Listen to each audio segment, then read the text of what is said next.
All right, board gaming enthusiasts, let's settle in. I've got my checklist here. We've got a lot to cover in this vlog. Descent 3rd edition has not only been confirmed by Fantasy Flight Games, that was done a couple of months back over the summer, but now literally the homepage, the Fantasy Flight homepage, is dominated by the release. They've shown the miniatures. They're showing the direction of the game. They're looking at the components, and we're getting our first real look at what's inside this big box release. And this is a massive jump from 2nd edition to 3rd edition, more so than what we saw with Descent 1st edition to 2nd edition. Now, they're very, very clear because, of course, if you're a Descent enthusiast like I am, the natural question is this a title that I'm going to pick up? It's almost an auto-include from the fact that, or I should say initially, for me, it was almost an auto-include, although now I do have some very, very important questions that I have to resolve. I loved Descent 1st edition for its massive, sprawling dungeons. I loved 2nd edition for the more tactical gameplay. So ideally, I wasn't necessarily looking for a rules update to 2nd. I was looking for this idea of taking Descent somewhere else for 3rd edition, taking it to that next level, taking the narrative, the story, everything, and seeing how they could advance that, given that Descent 2nd edition is a number of years older already. So what do we have? Because it was a massive, massive box. And I should say, ultimately, even if you're not a Descent enthusiast or you're new to the title in that you love dungeon crawlers, the eternal board gaming question, and this is true of every title, and this is true of all the reviews and questions that I ask here on my board gaming channel and playlist. Will this title, Descent 3rd edition, have a place on my gaming table? Will it be something that I regularly play, or is it going to sit there in my pile of games and kind of taunt me to play but never make it to the table for whatever reason? That's what I try to answer, and that's the primary question that I always explore. So within that big box, we've got tons and tons of miniatures. Well, okay, that's expected. It's a dungeon crawler. Fantasy Flight is known for the miniatures, and especially with this idea of escalation. I think that's the main theme where Descent 2nd edition, and again, I love it, but it's dated. It is what it is. We have advanced physically board games, dungeon crawlers, RPG experiences, almost a decade later, 7 to 10 years later. So Descent 3rd edition needs to keep up or needs to push beyond just the times. So I expected lots and lots of miniatures, and the detail, even though it's renders, it looks really good. It fits in with Terranoth. I have to say, and it might be the theme of the box, which has more of a kind of dark overlord undead theme. The art looks a little bit more, the miniature art and the miniature renders looks a little bit more grimdark, a little bit more kind of gothic survival horror. It's an interesting direction. It's not hit or miss. I think it looks good, but the miniatures are about what you would expect in a big box game. Now, what's really interesting to me is now we have 3D furniture included.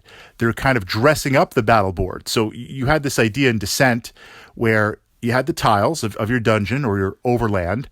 You laid out a few components representing treasure or certain marker objectives, and then you had the miniatures, the monsters and the heroes. Well, now we have some 3D furniture in terms of chests and other items to kind of bring that elevation up. I think that's very bold. I like that a lot. Anytime you can dress up your game in terms of components and begin to replace cardboard tokens with plastic and premium components, that's a big plus. Not that we need plastic for like poison, paralysis conditions, but the physical things you're going to interact with on the table. I always considered this idea, and this is pulling from a miniature Wargamer Fritz, loving war games. The idea of miniatures as opposed to cardboard or tokens is to not only interact, but when you step back for a moment in that game and you're plotting out your strategies, to have that immersion, to have that tactica, to have that magnetic pull into the game. So having objective markers, having treasure chests, having some 3D type furniture, that adds to that narrative. It adds to that pull. So I'm very, very excited to see that. And who knows, in addition to selling hero packs, because it's Fantasy Flight and there's going to be expansions, and as a Descent enthusiast or miniature enthusiast, we want expansions. Are they going to be able to now sell treasure packs and furniture packs and kind of dungeon hardware packs, in addition to the character packs and maybe scenario packs? So right there, we have an update with the miniatures, and we have this idea of adding in a little bit of window dressing and a little bit of 3D to replace some of those tokens.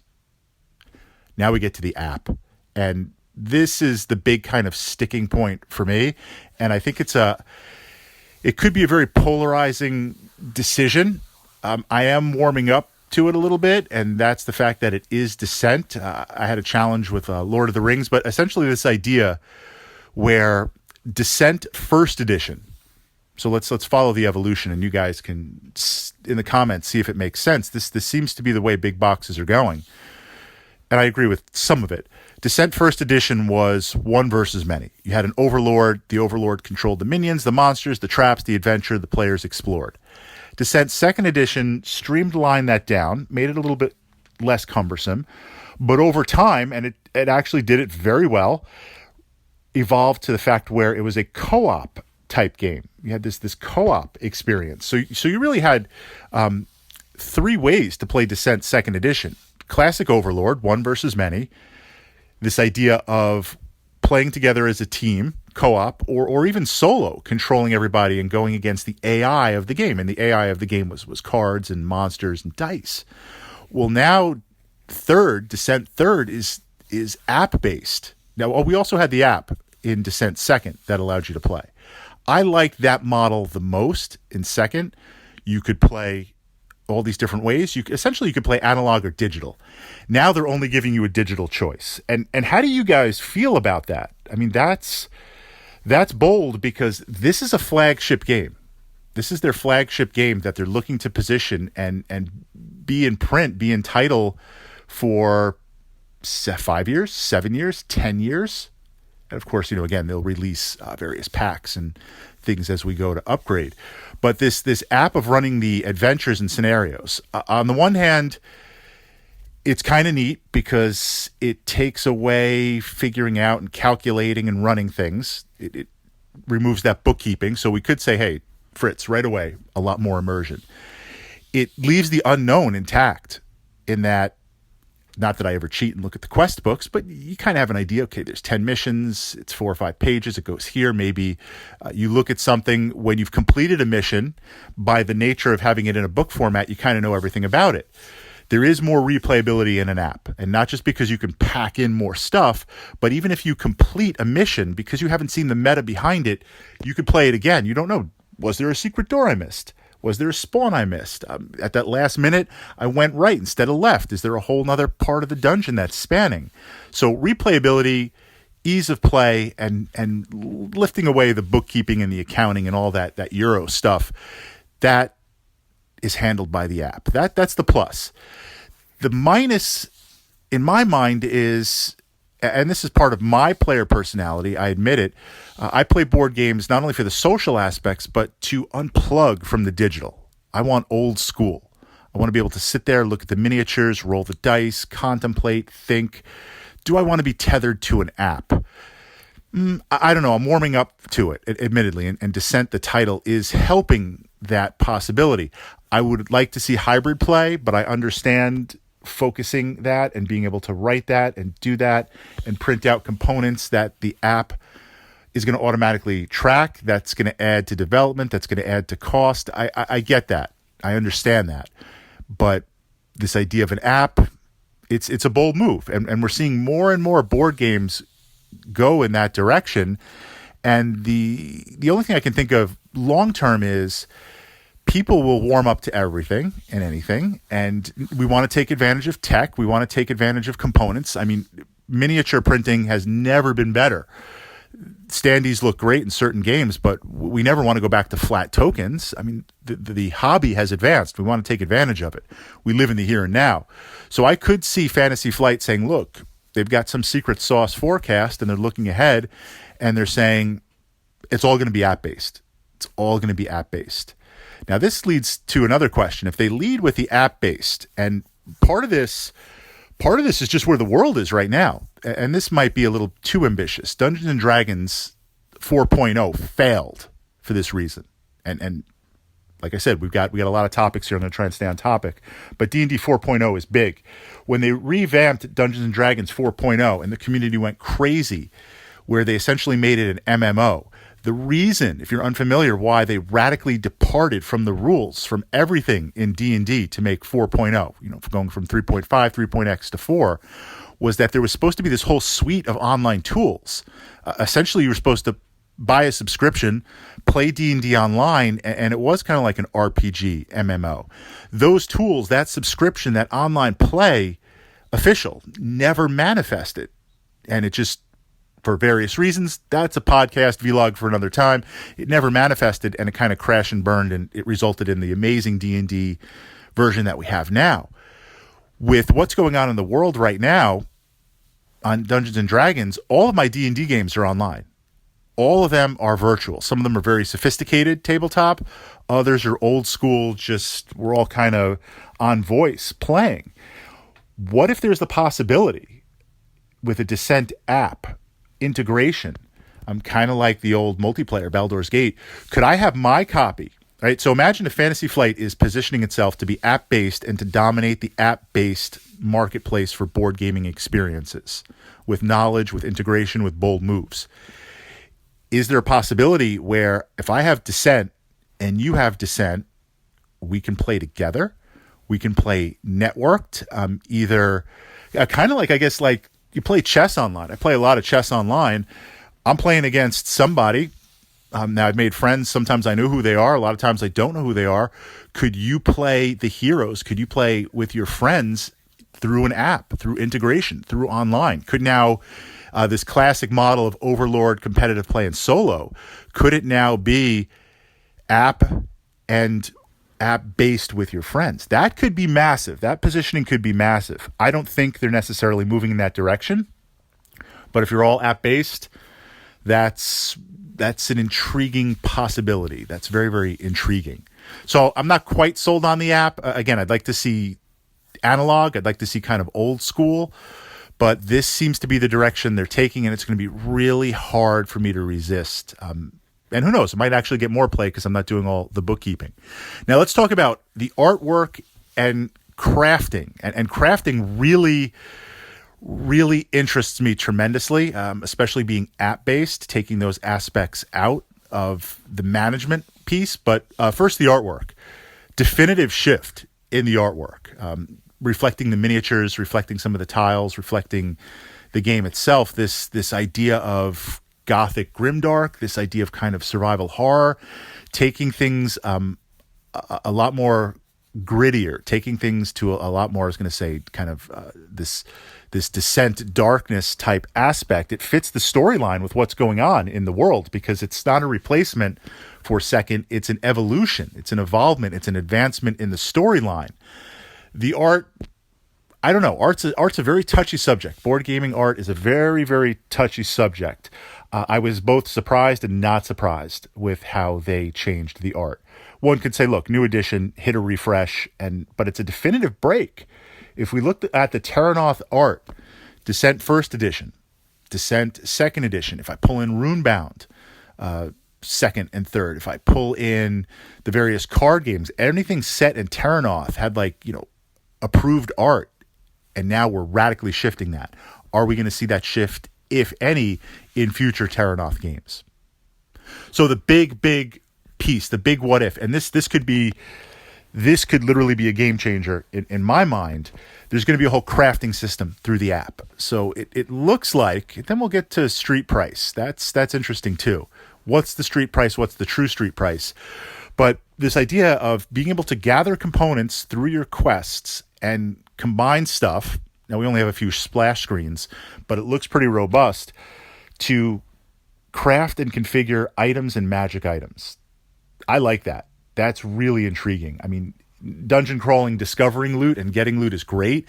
And going back to the town, village, city and buying stuff is awesome.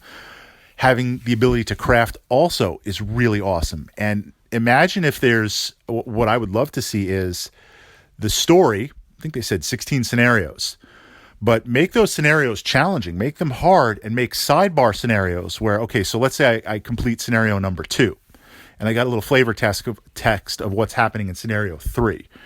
Might be a little too hard right now. So could I hit up, and this is app-based, it could do it. Could I hit up a randomly generated dungeon, fight some baddies, get some experience, but more importantly, get some crafting materials, get some components? Could you go on side quests to craft and then craft stuff and upgrade before your next quest? And if it's handled by an app and it's really well implemented, that's powerful. That's really interesting. And that's Fantasy Flight, I have to say, does take a bold initiative with every game that they release, every new edition. They really try to experiment with one thing. We saw this with Descent 3rd Edition, which I love. Turning combat into rune-based. You cast these runes and you interpret them. Some people like it, some people don't like it. It's polarizing, but it is a very bold step.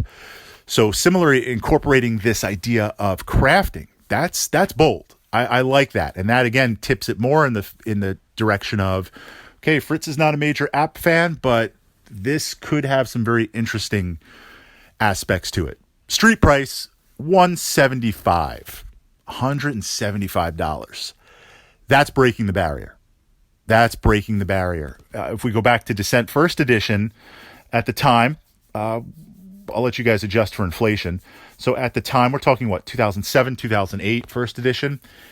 Most games there were like, $50, $60, $40, $50, $60. Descent first edition, the first coffin box, it was $100.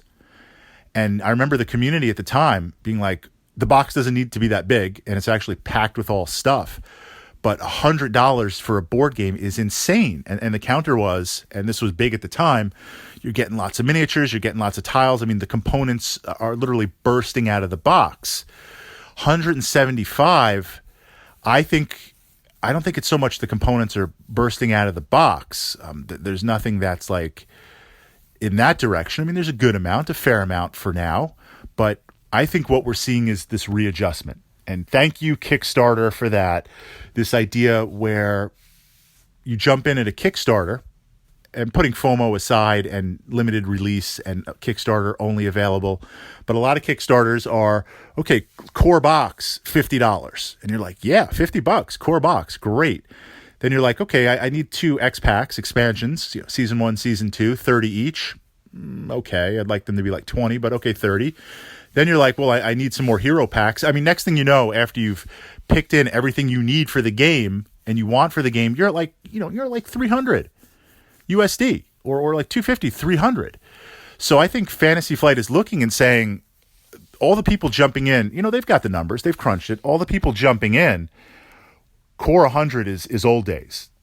Core 120, we're going core 175. And that'll be reduced down to what? Like, 150, 160, somewhere in there.